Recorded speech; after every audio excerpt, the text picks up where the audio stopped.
Hey everyone, let's have some fun today. What I have here is a cracky jar. This is a type of hydroponic gardening where you have a sponge that you put a seed in, and then once it starts to sprout and you get the root out, you put it into a jar like this and you fill it full of nutrients. The plant grows up, everything looks good, and it's easy to swap out the water if you need to. And then here are the roots, and it's a very convenient way of growing. Now I've got about 50 of these jars at this point because I want to make sure I've got a steady stream of plants that I can constantly film. So I got all kinds of different things from like trees to wildflowers to fruits to vegetables. And so far everything's going really good, except for this one right here has got a little bit of a problem. It's got an aphid infestation. So I went to the gardening center and I went to go pick up some stuff to try to kill off all the aphids, and quite frankly, none of that stuff has done much to do it.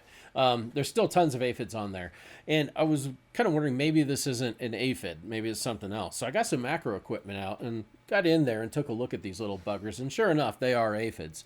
However, what I also saw was just a really interesting landscape, and I thought, you know what, I want to film this. So at this point, I've done quite a bit of macro photography and quite a bit of macro filming.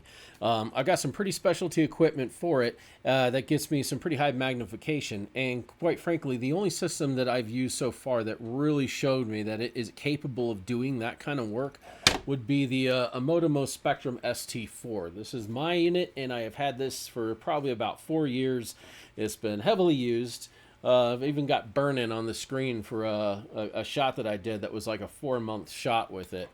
But it's a great system, and it just hits very high levels of accuracy. You control it with a PlayStation 4 remote, which is nice because it connects directly to this. And they worked really hard on making sure that it's got a very low latency between the controller and the unit itself.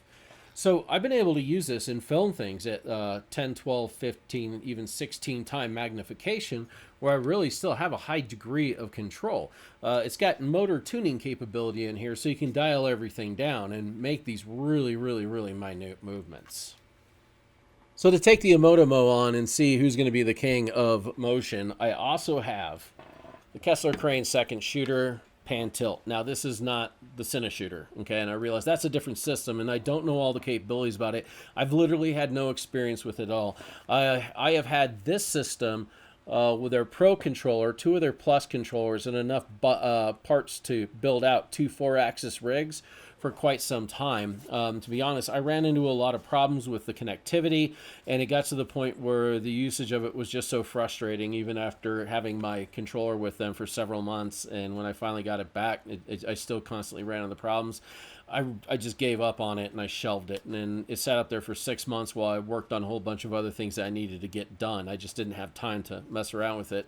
However, recently I did take this and used it as I used both of my Kessler second shooter rigs to film lettuce on a hydroponic system, and they performed spectacularly. The only issue that they had was none of the controllers, none of them actually would trigger the camera if I was using the external intervalometer input. So I ended up having to build a splitter in order to accommodate that, and then it was up and shooting for 7 weeks. And then finally after that I was able to get Kessler to take a look at it because they wanted to know the firmware and all that kind of stuff. But anyway, any new firmware as they come out, that should be addressed.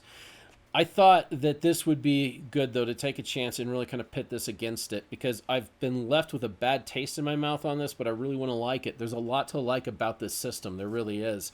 So what I'm going to be doing is I'm going to be using the SSR app and connecting a PlayStation remote to it, because this is not a motion control. This is a positioning control, and you can have it perform multiple control between the keyframes, but you're not going to be able to get any level of accuracy, pushing these buttons in order to like do live moves. So by putting the PlayStation controller into it, hopefully we'll be able to simulate what we're doing with the Spectrum and see which one of these is going to be easier to use and which one of these is going to perform better, or if they all just perform equally as well. We'll see. Why not add a third in the mix, though? This one here, this is a system from Black Forest Motion Control. This is the one I have used the least. However, I have been using it pretty heavily recently. It's just my version of heavy usage might be a little different because I'm not engaging with it a lot. I set it up and I'll let it run for a month, and then I'll come out and mess with it, let it run for another month. I've actually been using this to animate and take over one of my 7-axis macro shooting rigs, and it works pretty good. But this is a little bit different of a system than the others. So you have, with the eMotimo, you have direct connectivity with the PlayStation controller, and that's how you control it. There is no app. Okay, get over the Kessler second shooter is kind of a hybrid type system. You have the direct controller, which is really nice to have that. I'm not a big fan of apps because it's just I don't know. I'm not a big fan of apps. I'm not a big fan of connectivity issues. I'm not a big fan if the company goes under that your Android or iOS is going to update to the point where it's no longer going to work. I'd rather not have an app if I could avoid it.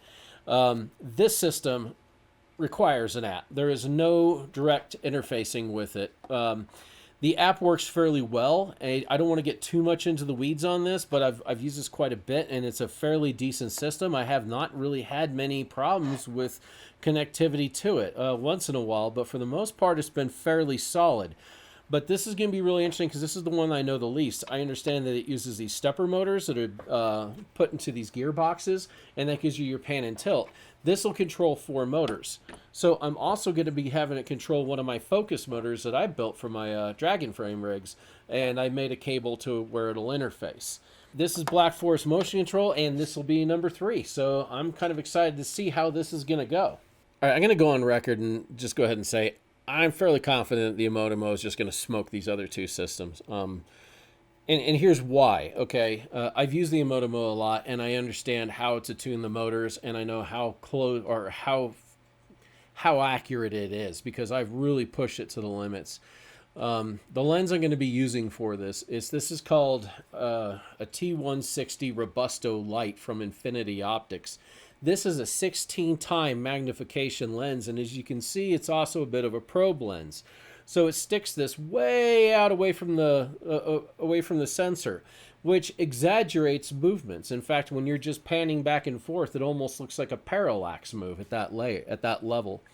So this is really going to push it to the limit because we're going to be taking those tiny, tiny, tiny little boogers and we're going to be making them big and filling the frame with them. And we're going to be trying to control the camera around that where it's going to be moving like hundreds or thousands of a degree. And it's also going to be expected to ramp and move faster and slower and actually have the ability to control it and perform moves that I want to perform.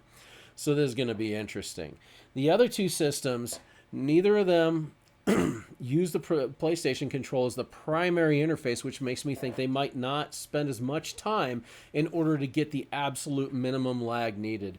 And also there's a question of accuracy. How accurate can these get? I think the Black Forest motion control system is going to do really well because that's a design I'm very familiar with. What I'm not sure about is how well can I tune the motors or tune the controller once it's connected, and does that controller actually connect to the Black Forest motion, the PlayStation controller, or does the PlayStation controller go to my phone and then that? I'm pretty sure they told me that connects directly to it.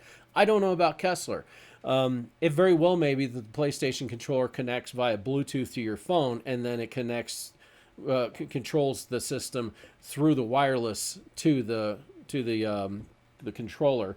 So this is going to be interesting to see how this turns out. Now, while I do expect the eMotimo is going to beat them both, I hope it doesn't. I really hope it doesn't because I tell you what, I do a lot of this kind of work, and that means anytime that my Spectrum is tied up, which is quite often, I'm not able to do this really high-level macro live video work unless I buy another Spectrum.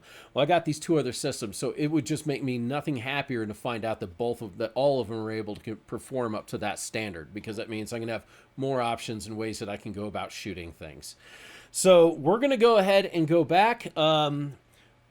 My cinema camera that I'm pointing at right now, that's going to be what we're going to be filming with. We're going to be using this Infinity Optics T160 Robusto Lite. And yeah, let's go ahead and go get this stuff set up and start seeing how it's going to go.